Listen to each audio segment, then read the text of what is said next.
Good morning, traders from whichever side of the country world you're watching me from. Welcome to today's morning market call. My name is Ian Joseph, market analyst at HFM. Now, a quick disclaimer before we do begin. The information herein is only meant for educational and informative purposes only. None of it should be construed as investment advice. Trading the financial markets do carry a degree of risk, but don't worry, I'm here to help you comb the markets through the right way. Now, it is a Monday morning, a blessed Monday morning, provided for us by HFM in the spirit of 15 years providing new traders with the right platform, with the products. We are having a few giveaways that I would want us to look into before we do begin. Starting us over, when you go to the HFM website and under the promotion, we do have a few bonuses and promotions currently that are ongoing. Starting off with the Pure Gold giveaway. Once again, when you go over to the HFM website under the Pure Gold giveaway, whereby you have a chance to trade and win real gold. The promotion did begin on 8th of September. It's going to conclude on 8th of October. It's going to 9 days and counting currently at the moment, whereby you have a chance to win 10 grams of pure gold.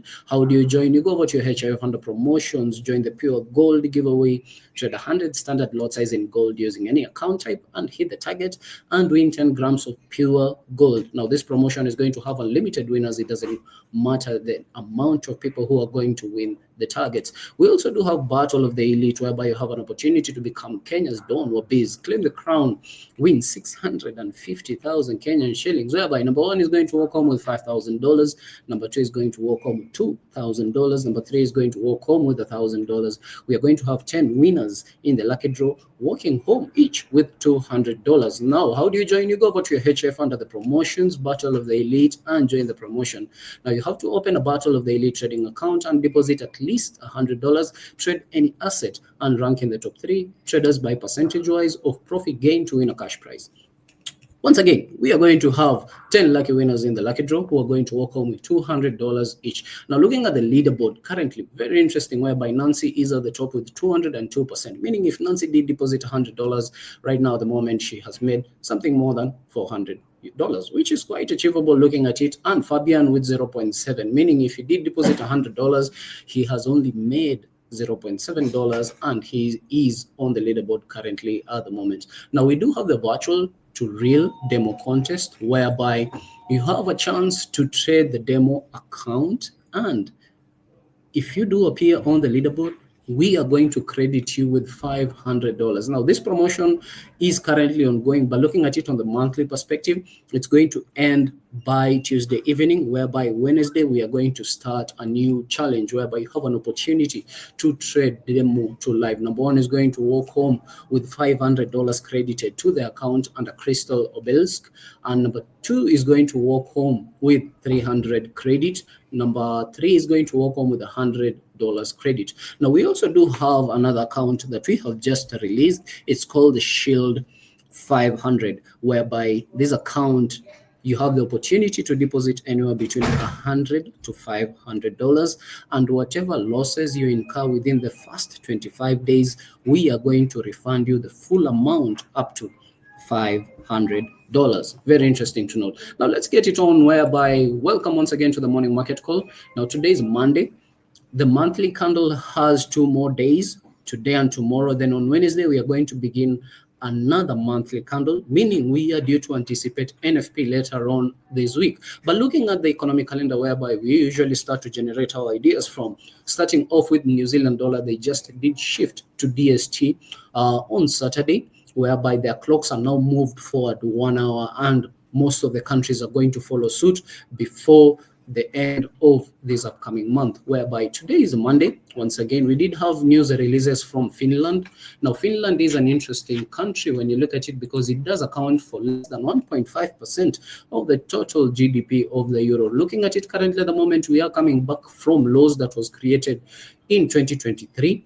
More than 2 years exactly currently at the moment, whereby we are starting to move to the upper side. And this is what you'll want to see in an economy if you want to look at buying opportunities. Now, whenever you're looking at fundamentals, just ask yourself, is this going to enable me to buy or sell into the markets at a particular moment in time? Now, going back to the economic calendar, we did have leading economic index and coincident index coming in from Japan, whereby the data actually came out positive, better than anticipated, better than the previous number, whereby we did have 105.9 as the previous number. The data actually came in at 106.1 for the Japanese yen, meaning the economy is expanding currently at the moment. And this is what you'll want to see if you're going to look at more long opportunities on the Asia pair. Now, we are going to look into the commitment of traders in just a moment's time, whereby we will want to see how institutions did position themselves over the past week. And very interesting thing to note is that there was a lot of activity, and we're going to decipher it in just a moment's time.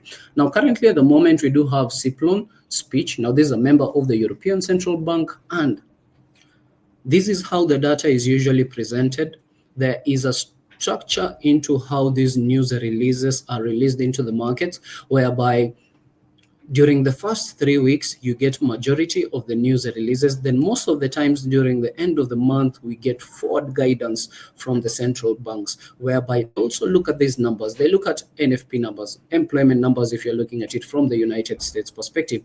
They look at consumer price index. They look at PPI numbers. They look at all of this information. And then as a result of that, they do come up with their forward guidance. Where do they see the economy generally headed to in the near future? Now, for us traders, this is important because this is going to help you align yourself with the trend. Now, the trend is your friend, whereby if institutions, if the central bank say that we are going to see a weaker economy, you'll want to look at more shorting opportunities on that specific currency. On the other hand, if the central banks do mention that, okay, the economy is headed in the right direction, this means that the trend is to the upper side, and you will want to look into more long opportunities.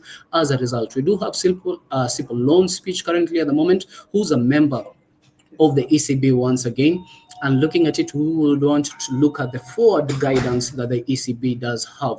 Now, France did recently appoint a new prime minister, and we would want to look at how this is going to affect. We have been seeing data coming in from Germany, actually coming in lesser than anticipated, and we would also want to look at their tone of how do they see the general market outlook. Now, at exactly 10, which is 17 minutes ago, we do have data coming in from Spain, whereby we have the CPI numbers coming in from the year-on-year release, whereby the previous number was 2.7. The data has actually come out positive at 3.0. And we are going to look at Euro USD and any pair that has the Euro, and see how this data has affected price action currently at the moment. Now, CPI is very, very important because it's going to look at inflation, basically how consumers are buying in a specific economy. If they're purchasing more, it means that we do have more euros in circulation, which is a good sign if you want to look at buying opportunities in the markets. Now, looking from the lows that we have come from, this was back on May this year, whereby we did see prices coming in at 1.9%, whereby we were about to enter into the threshold, the golden region, whereby the central banks will want to see inflation in between the 2 and 3%. We did see inflation start to pick up, and this was as a result of the tariffs that we have been seeing being implied on European nations from the United States of America, and data is actually coming in at 2.7. Now, 2.7 is not that bad. It's in between the threshold, once again, that the central bank will want to look at in between the 2 and 3%. Now, looking at the ECB, we'll want to look at how this data is going to affect their monetary policy outlook at the moment. Now, we do have the month-on-month release, whereby it did come out slightly negative, but looking at the year-on-year release, it tends to have a much greater impact compared to the month-on-month release. But looking at the month-on-month release, for the month of September, we have seen the data actually coming in lesser than anticipated at negative 0.4, whereas the previous number was 0.0. Now, we are going into deflationary territories currently at the moment, and we'll also want to look at the speech once again from the ECB, whereby they will want to set monetary policy in the near future, which is going to be in the next 1 hour, 11 minutes to be exact, as per the time of recording. We do have consumer credit and mortgages approval for the British pound. Now, this is very important whenever you're looking at houses, because whenever someone purchases a house, it means there's a high likelihood there's going to be a mortgage that is going to be offered. As a result of someone purchasing a house, there's going to be furniture which is going to be purchased. There are going to be middlemen who are going to broker these deals. And as a result of more houses being sold, there's a high likelihood that more money will be in circulation, which is what we are anticipating in the British region currently at the moment, which is due to come out in the next 1 hour, 11 minutes. Looking at it currently at the moment, this is 1.6 billion pounds, which is quite a significant amount of money. Looking at consumer credit, now this countries mostly are built on credit. Whenever there is more money, essentially when people borrow more, it means they're going to spend more, and as a result of that, you're going to see much more British pounds in circulation, which means you're anticipating a stronger British pound whenever you're looking at the charts. This brings me to the question whereby we have just started a segment where I would want you to engage with me. Which are some of the assets that you would want me to look into? Is it the British pound? Is it gold? Kindly put it in the comment section. I'll be glad to look into it. Now, we do have euro speech once again, the European Central Bank speech, which is going to be in the next 1 hour 40 minutes at exactly noon Nairobi time, whereby, as you can see, we do have medium impact, and we would also want to look at the forward economic outlook that the European Central Bank are going to offer for us in the near future. Now, Germany is going to release Belgium, sorry, to be exact, whereby they're going to release their CPI numbers, year-on-year release, whereby the previous number was 1.91. If the data comes out greater than 1.91, it means that, okay, inflation is moving to the upper side, which generally speaking is bad for the consumers, but it's good for the currency, whereby as a result of people consuming a lot, it means that more money will be in circulation. We don't have data currently at the moment. Now, moving over to New York session, we do have Fed Waller's speech in the next 4 hours, 9 minutes, just 30 minutes before the bell opens in New York region, and then Fed Hammack's speech. Now, looking at it once again, whenever the month is about to end, we usually get speeches from the central banks, whereby they are the biggest participants in the markets.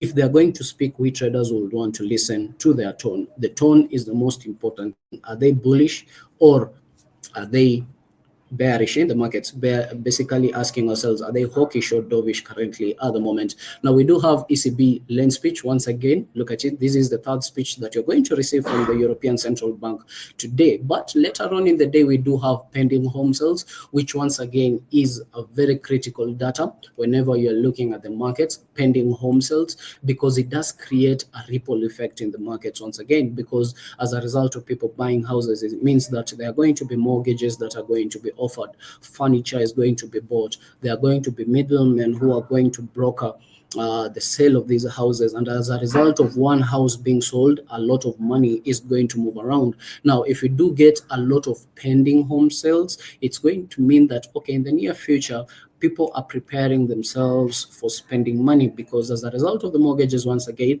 there are going to be interest rates which are offered on those houses. And if this does happen, it means that there will be more money. And as a result, if you're a technical trader and a fundamental trader, piecing this information is very critical, because when you look at the charts, it means that you need to look at more buying opportunities on the dollar. Now, later on in the week, we are going to receive NFP numbers, which is going to be exactly on Friday the 3rd, whereby we do anticipate, the previous number was 22,000. We are anticipating 39,000 jobs to be created in the United States of America. Quite interesting. If it does come out below 100,000 jobs, this will be the third time in a row whereby we are seeing NFP numbers coming well below 100,000 for the third consecutive month. Now, we have been looking at very, very poor job numbers in the United States, but at the same time, we have been seeing GDP move to the upper side in the United States, which could potentially see us moving to the upper side. But this data is going to be critical. What is the Fed Reserve going to do next in their next policy meeting, which is going to be in the next 30 something days? I do have a tool here that I usually look at. It's called the Fed Watch tool by the CMA, whereby you'll want to look at the statistics, how they usually move around, whereby if the unemployment numbers does come out lower than anticipated, it means that the Fed Reserve would consider cutting rates even further to stimulate the economy. But on the other hand, if they see job numbers stabilizing, they'll want to increase the rates as a result. And looking at it, the next FOMC meeting is going to be in the next 30 days, 10 hours and counting, as per the time of this recording. And what you'll want to look at is the graph. Let's wait for it to load. Just a moment. Interesting.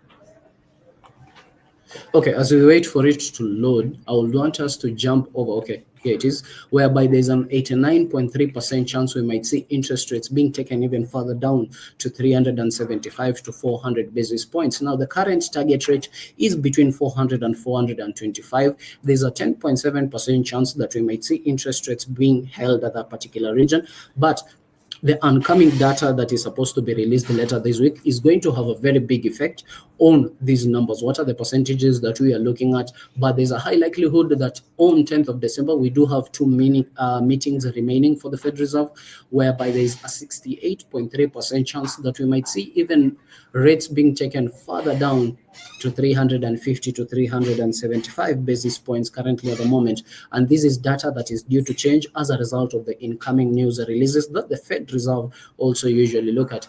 Now, let's switch gears over to the Commitment of Traders report, which was updated last week on Friday, but we would also want to look at how institutions have been positioning themselves over the past week. Now, looking at metals and others and all, we want to go to the short format. Why the short format? Because this is going to give us a much more accurate data of what we are anticipating. Now, very interesting thing to note is that starting with silver under managed money, we did see institutions offload only 34 positions on longs, but at the same time, they added a lot of positions to the shorts, whereby they offloaded 1,327 short positions. Now, if institutions were selling and then they closed their short positions, it means that you anticipate the metal to move to the upper side, where for institutions to sell, they have to look at an equal amount of buyers. Now, if they do offload short positions once again at the same time, you do anticipate the precious metal, which is silver, this particular moment in time, to move to the upper side. Now, looking at gold under managed money, we saw institutions add 3,475 net long positions. Looking at it currently at the moment, the net positions is 198,826 net long positions, and they added more buying opportunities, while at the same time they added a few short opportunities at the same time. Almost 1,901 short positions were added to the precious metal. Very interesting to note how this is going to affect price action, and we are going to look at it in the next 3 minutes or so. Before we go over there, I would want us to look at the financials, whereby starting with the Canadian dollar and the asset managers, whereby we did see institutions add a lot of short positions to the Canadian dollar, meaning institutions ever since 16th of September till 23rd of September, institutions favored selling the Canadian dollar, while at the same time they just offloaded 19 positions on the net long positions, meaning institutions look to sell more Canadian dollars over the past week. And could this trend move over into the near future? Only one way to find out. Now, looking at the Swiss franc, last week they did hold the SNB, the Swiss National Bank, did hold their interest rates at flat rate, whereby they did have it at 0%. Now, looking at the institutions, they digested this data positively, whereby they wanted to sell more Swiss franc because, technically speaking, more capital is going to move outside of the country. Looking at it currently at the moment, we have 41,883 net short positions, and institutions are favoring selling more of the Swiss franc currently at the moment. Now, looking at the British pound, under the net longs and the net short positions, we can see that there are more short opportunities, more short contracts on the British pound compared to long opportunities. And looking at it, there's 1,562 short positions being added to British pound, while at the same time they offloaded only 349 net long positions, meaning institutions are favoring selling the British pound currently at the moment. Now, looking at the Japanese yen, very interesting. We do have 110,298 net long positions, while at the same time they only have 32,464 net short positions. But looking at it, they did add more than 8,173 net long positions, meaning institutions are favoring buying the Japanese yen compared to selling the Japanese yen. Looking at the euro, which is going to be the final asset we are going to look at in the commitment of traders, whereby institutions added 4,900 net long positions, while at the same time they did offload only 19 positions. That's going to be for the data. Now, I want us to switch over to technical analysis. This is whereby I would want you to engage with me. Which are some of the assets that you would want me to look into?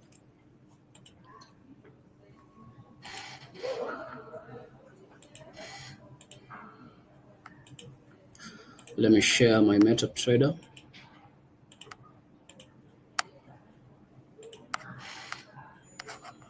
Beautiful.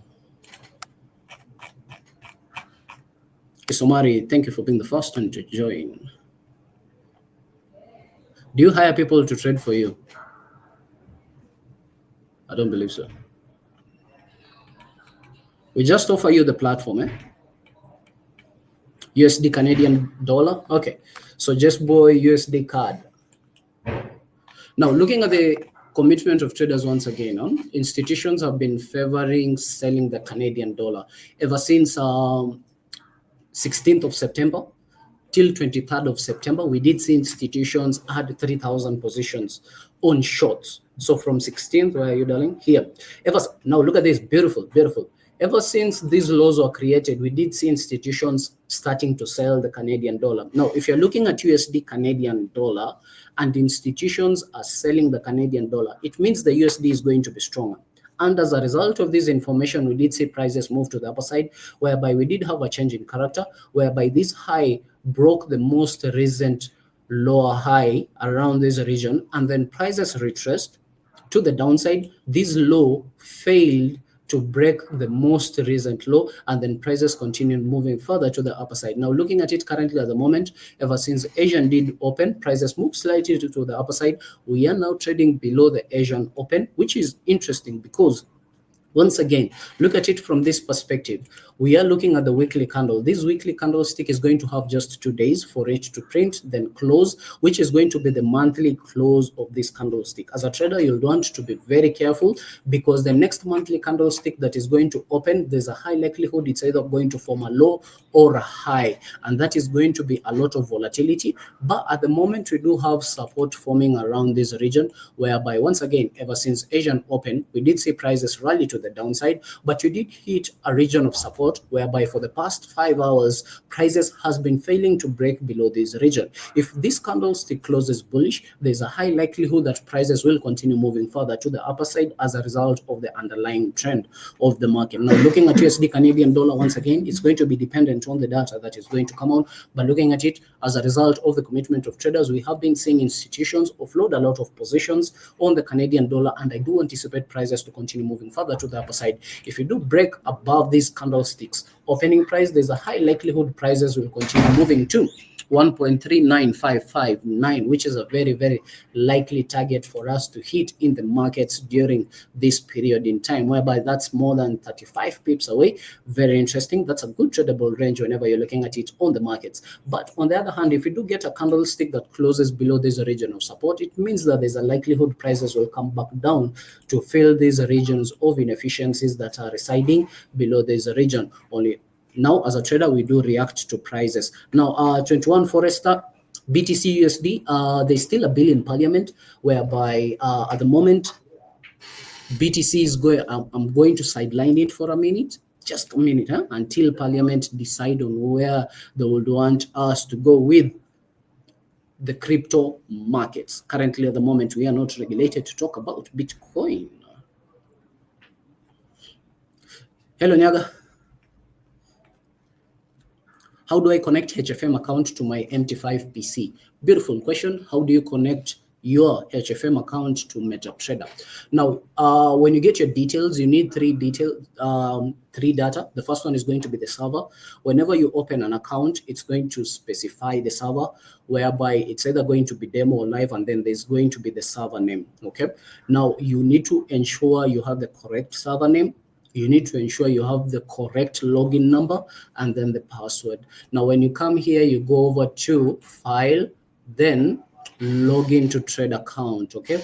So you go to File, download MetaTrader 5 from our website, whereby if you go to HFM under the platforms, we do have all of the links to download the platforms, then Login to Trade Account. It's going to pull up this tab over here, whereby you input your login number, specify your password, then ensure the server, okay? So for us Kenyans, it's either Live 2 or Demo 2 for MetaTrader 5. If you're using MetaTrader 4, it's going to be Live 8 or Demo 8, but always ensure that you have the correct server. Beautiful. Euro Euro, I do believe, Dero, you're talking about Euro USD and GBP USD. Okay. So Euro dollar. Where are you? Here is Euro USD. Let's go over to a higher time frame. Let's zoom out to the chart slightly. Looking at the commitment of traders, starting off with where institutions did leave us, we did see institutions add zero. Okay, we did see institutions buy into the euro.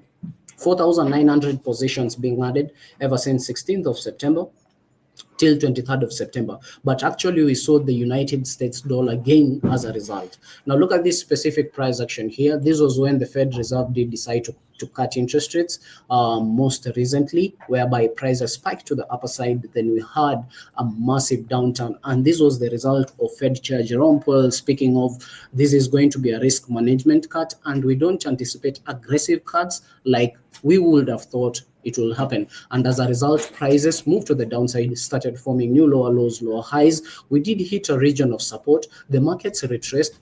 But most important thing to note is that this high failed to break the most recent highs, and then we had massive momentum to the downside. This was when GDP numbers, this massive move to the downside here, whereby GDP numbers came in positive for the United States, and we saw institutions look at these numbers positively, whereby the dollar did gain strength. Currently, at the moment, we are retracing into that region, and I would want to see if we do get resistance forming around this particular region. Here, as you can see, we do have candlesticks that are trying to break to the upper side, but currently at the moment we have signs of bears coming into the markets. Could this be a breakout where the markets did break out from the most recent region of support? Now, whenever support is broken, it becomes what? It becomes resistance. Markets retraced into the upper side. If you do get signs of buyers coming into the markets, whereby this candle closes well below this region, there's a high likelihood that prices will continue moving further to the downside. Looking at institutions, yes, they did favor buying into the euro, but the United States dollar currently at the moment is anticipated to be stronger as a result of the political tensions that are currently on euro region. Now, looking at GBP USD, British pound against the dollar, similar instance which is happening currently at the moment, whereby we did have this massive bearish momentum to the downside on Thursday as a result of the GDP numbers coming in positive for the United States dollar on the quarter, for the second quarter of the year, and then prices are currently retracing into that region.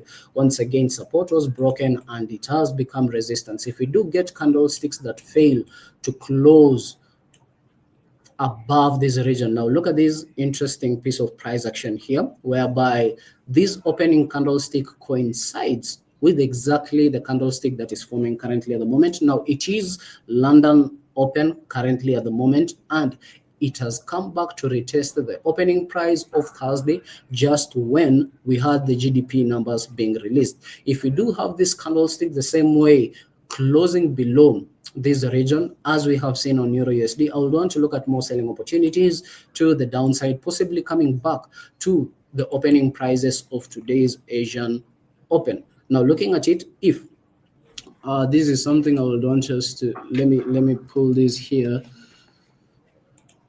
for you to get an understanding of how candlesticks do form.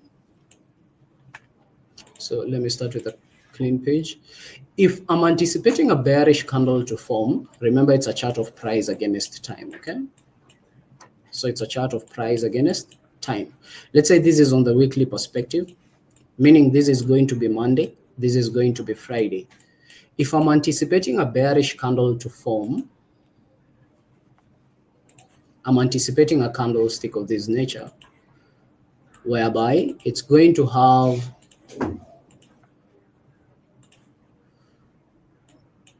the opening price is going to be higher, the closing price is going to be lower. I'm anticipating this candlestick to form. If Monday does open, moves to the upper side to form a high, and then starts rejecting this high, I'm asking myself, what are the probabilities that this candlestick will flip bearish, this body that has not yet formed, before does what? Before Friday does reach. But looking at it on this weekly perspective, this week is going to only be today and tomorrow. So this could be a very likely pattern that will form in the markets before the week does conclude. Now, Marshall Kungu, thank you for the follow. Hello, Polly. How are you? Are there any questions from East Africa?